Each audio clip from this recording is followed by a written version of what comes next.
Hi, and welcome to another exciting episode of the Andre the Beast Creighton Show. Today, we're going to go into the heart of a young lady whose story is truly remarkable. It's a story of triumph, a story of inspiration, a story of overcoming. When she shared this story with me, there was all kind of questions that surfaced for myself. I think it had to do with more of education more than anything. Let's get right to the point. Let's have her tell her story. Let's welcome all the way from Arkansas, not Little Rock, Arkansas, but Arkansas, the one, the only, Cassandra Hill. Welcome to the show, Cassandra. Thanks so much for the invitation, Andre. You know, we talked a little bit during the pre-interviews, and I was truly blown away with your story. Clearly, you are a beast, to say the least, with the things that you've gone through. Before we get deep into your story, let's share a little bit about who you are with the audience before we get into your journey. Sure. I am a transformation agent for Black women. I specialize in restoring our emotional, mental, and spiritual well-being. And for those women I support who are entrepreneurs, we also increase their visibility, credibility, and allow them to have the vision that aligns with God's plan for their life and their business. And that sounds powerful already. now, now, growing up, you was diagnosed with a particular illness. Let's start there. What was you diagnosed with, and when did the illness? When was it first diagnosed, and what was it? Initially, I was diagnosed as being anemic. And so for many years, I thought I was anemic because I had the super low energy and everything. And so I was treated for that probably starting like high school years. From then up until I was working in corporate America for that long. I graduate school in my 20s, right, and started in corporate. So yeah, for several years I was treated as being anemic. Like, what was some of the things that you was feeling? What were some of the symptoms that made day-to-day life for you a struggle before we tell what you was actually diagnosed with? Like, what were some of the things that you was going through that they put you in this particular category that you was going through? Some of the challenges I would have, for anyone who's been in college, I'm sure you can relate, raise your hand, where you have those late nights where you're up writing papers and you are just tired as all outdoors. And so I would have those experiences, but even just sitting in my dorm room, at my desk writing a paper, I would just get so tired. And it's like, okay, I mean, yeah, I know being a college student is a lot of work, and I would work a part-time job, but even most of my part-time jobs were like tutoring other students. I wasn't doing anything laborious, but I would be so fatigued. I remember one time I almost passed out sitting down, like writing a paper and literally passed out.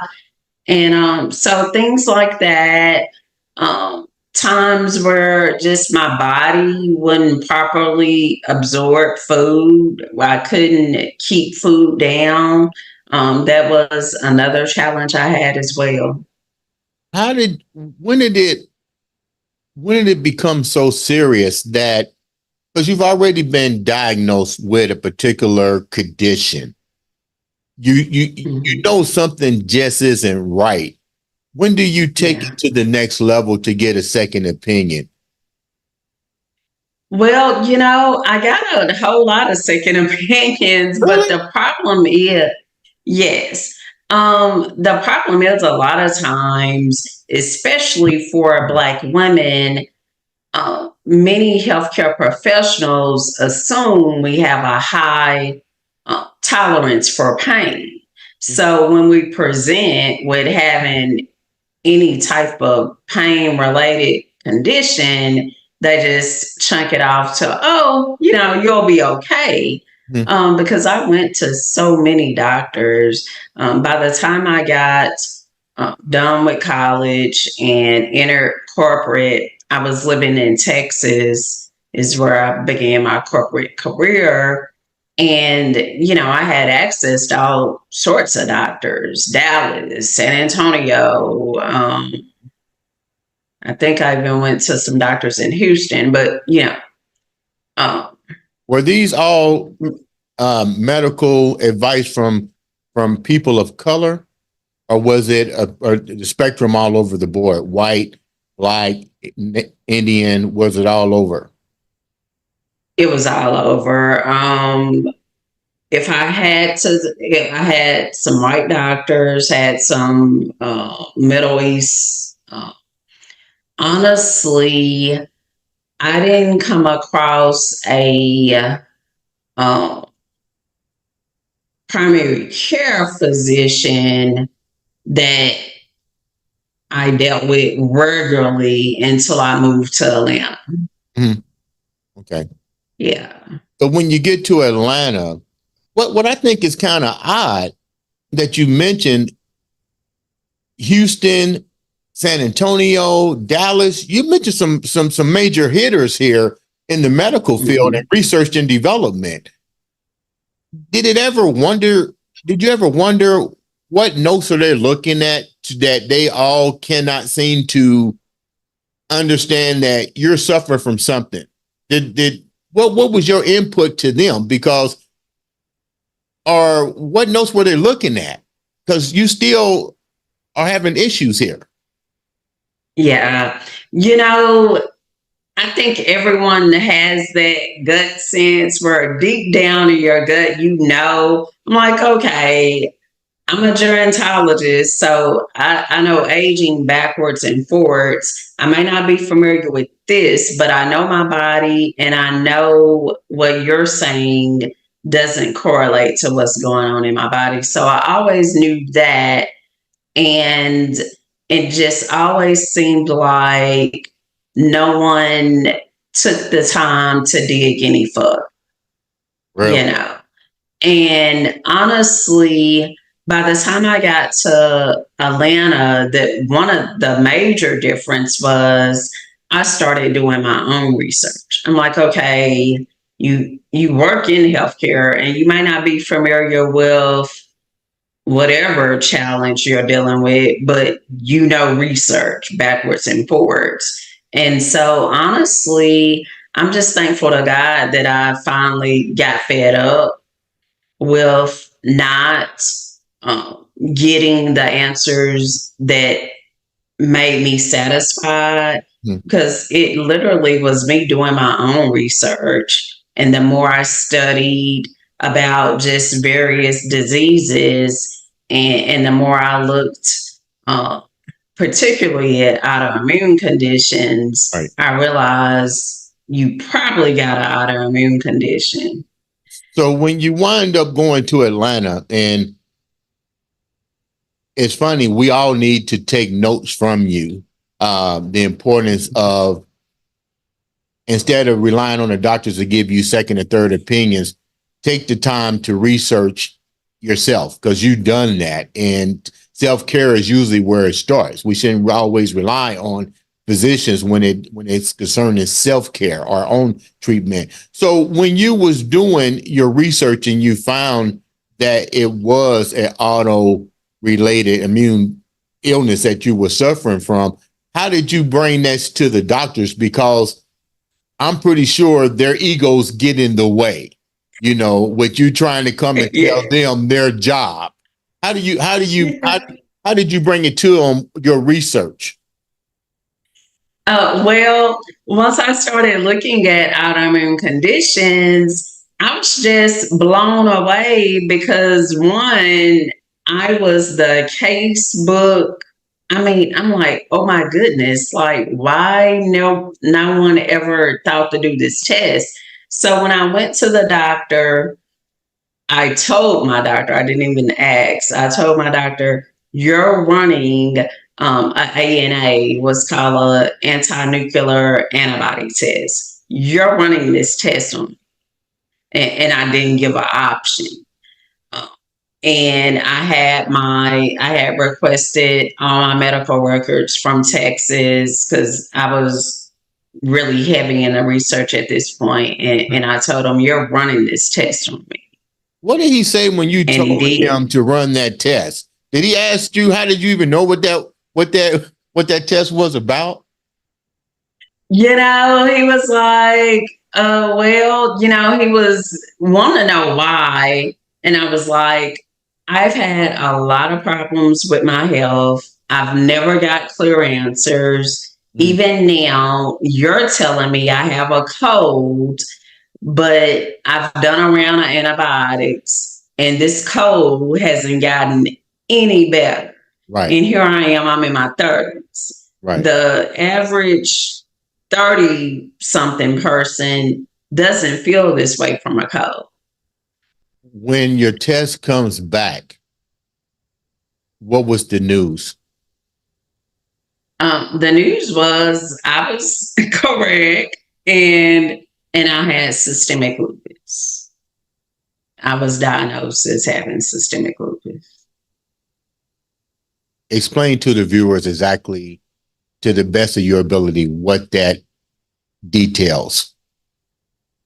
Okay, a lot of times when we think about lupus, we just think of it as a condition, but there's different types. There is nephritis, lupus nephritis that affects the kidney. There's discoid lupus, primarily affects the skin. And then there's drug-induced lupus that comes from all these prescription drugs that a lot of people are put on by doctors. Right. And then the type that I have, systemic, that just means it's widespread. So it can attack different parts of your body. It just looks different. As I mentioned earlier, like the cold, it really wasn't a cold. It was lupus affecting my respiratory system. So me just having difficulty breathing, having low oxygen, that was a So it can travel to any part of your body, even the muscular, the muscular system as well, at any given time. But you do have symptoms when this happens, correct? Yes. Is it? Yes. Is it treatable? Yes, it is. Okay. Because, and I'm going to tell you guys, with God, all things are possible. We read God's word sometimes, but I think sometimes we don't fully believe what we read. Mm-hmm. For me, because I went misdiagnosed for so many years, by the time I got diagnosed and started, at that time, doctors had me doing chemo drugs, and I was doing some other medication. But anyone who's ever undergone even just the chemo drugs, it comes with so many side effects. And I thought, like, this cannot be my life. And I prayed to God. And the more I prayed for healing in his time, he blessed me to heal. And what it looked like, he sent the right resources. I ended up going back to college, taking courses in alternative medicine, health and wellness, and started doing the work on myself. And the more work I did and the more I learned, I started feeling better, and to my surprise, because I wasn't, all I knew was traditional medicine, and like I said, I had a background in healthcare, so I really wasn't familiar with alternative medicine like that. So I went back to the doctor, and they went on my labs, and everything was normal, You know, every single thing, and that was 8 years ago. So God has blessed me to be in remission for the past 8 years. congratulations on that. Let's go back a little bit because you shared something that I want to share with the viewers. It's important that we take control of our health. I respect doctors. Don't get me wrong. There's nothing wrong with doctors. There's nothing wrong with medication. But here it is, you was diagnosed from a young age and carried this all the way to your 30s. And in this process, people need to understand this too. There was a lot more struggles. You lost 5 of your children during this process. Your marriage suffered through this process. Knowing that you could have, knowing that there was probably, let me rephrase this. I know there's probably moments of your life that you wish that they had maybe taken a little bit more initiative to find out what was going on, because maybe the loss of the children, and you said 2 of them were twins, may not have happened. Am I correct on that? That is correct. What was life like for you, knowing as a female happily married that you want children, and all of a sudden, because of misdiagnosed, you had to suffer the loss of your children? Tell the viewers what that's like for you. Going through that process, it was very, very difficult. As a woman, most women desire having children. Mm-hmm. And so when you're out, I can remember sometimes I would just be out like Walmart, Target, just wherever, running errands, doing all the things, and you'll see a woman with a baby and you'll just break down. Wow. And of course people will look at you like, what is wrong with her? And so you're running out the store, and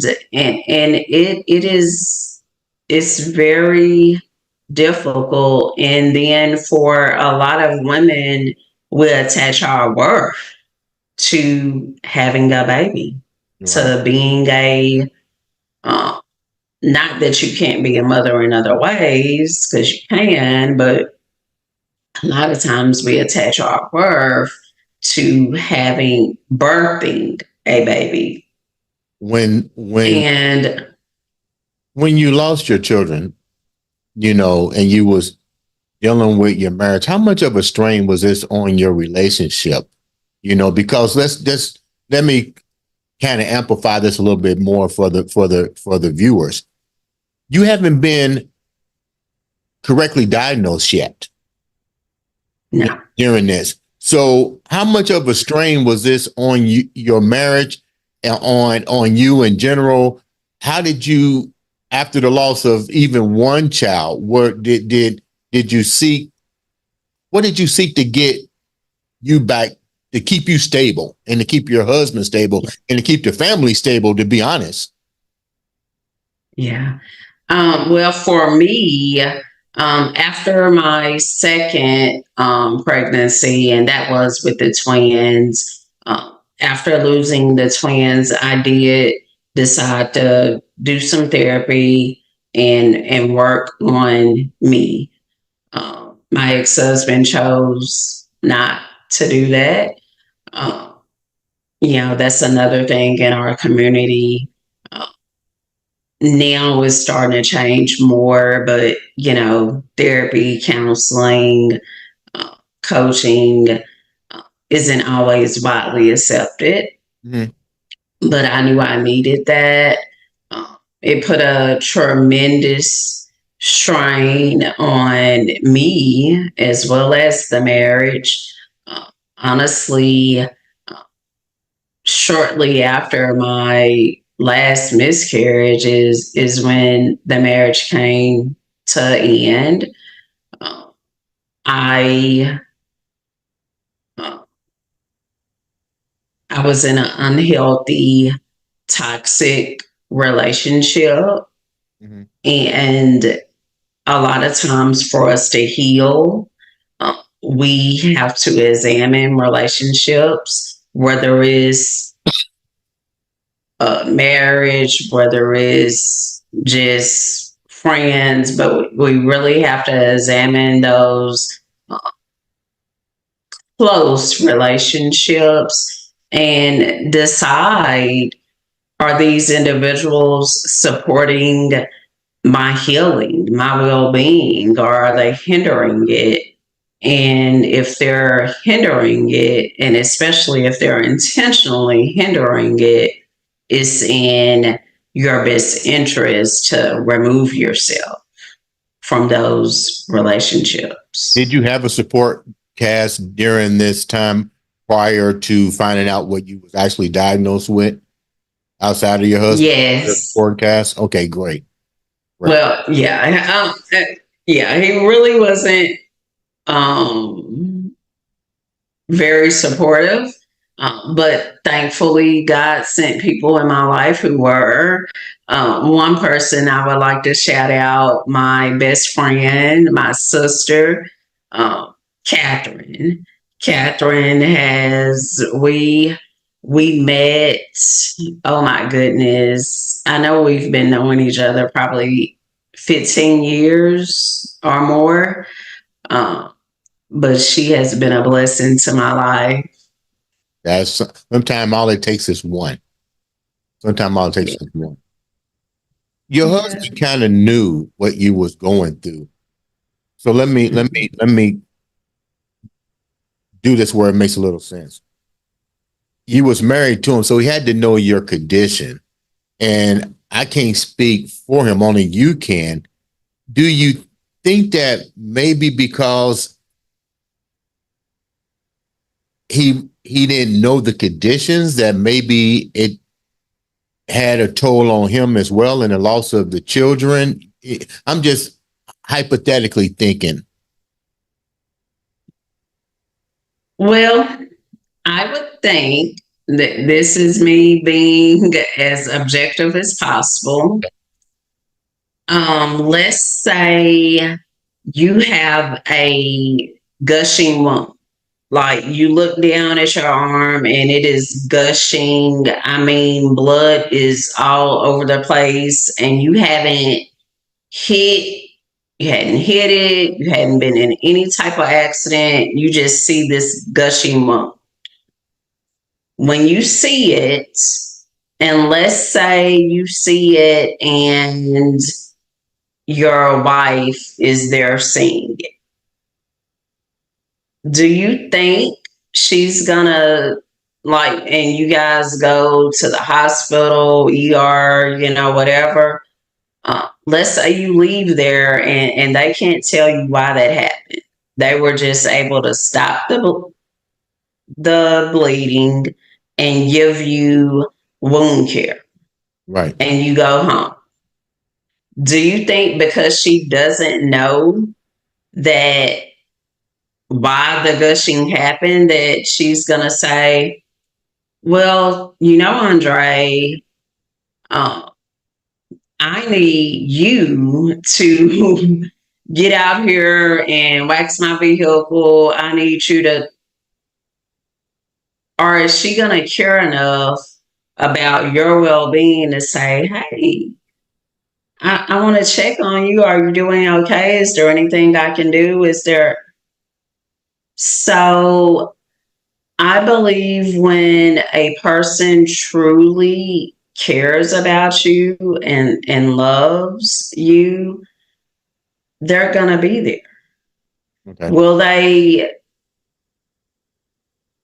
be maybe not know like what's the best, like what you need. There may be times that happens, but they love you and they're going to put forth effort. Now that you've gone through, and let me first say thank you so much for coming and share this beautiful story of triumph. That's what I call it. Triumph through adversity. Definitely that beast mindset. Out of all of this, what do you want the viewers to get out of this? What have you learned from all this outside of your strong belief in your resilience? What do you want the viewers to get from your episode? I listen up, listen up. If you don't hear anything else, it does not matter what happens to you. Things that you feel like it's impossible to overcome, you can overcome. You can, as Andre put it, you could triumph. And that triumph comes from trusting God and knowing that He will never leave your side.